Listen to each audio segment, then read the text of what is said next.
దేవునికి మానవునికి మధ్య దూరం ఎలా ఏర్పడుతుంది?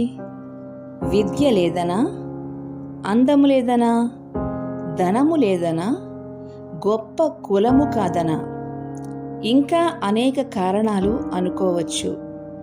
కానీ అవేవీ నిజమైనవి కావు. మానవునికి దేవునికి దూరము కలుగజేసేది పాపం.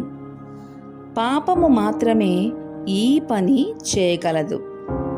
మానవుడు చేసే పాపం అతనికే తెలుసు, మరి ఎవరికీ తెలియదు. మానవులు చేసే క్రియలను పరిశీలిస్తున్న దేవునికి మాత్రమే తెలుసు. పాపం అనేది చిన్నదైనా పెద్దదైనా దానిని పాపమనే అంటాం. దేవుడు పరిశుద్ధుడు గనుక ఆయన దగ్గర పాపం లేదు.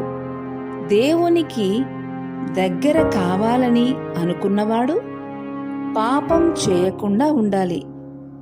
అప్పుడు అతని పరిశుద్ధ జీవితం పరలోక రాజ్యం చేరు వరకు నిలిచి ఉంటుంది. యెషయా 59వ అధ్యాయం 1-2 వచనములు.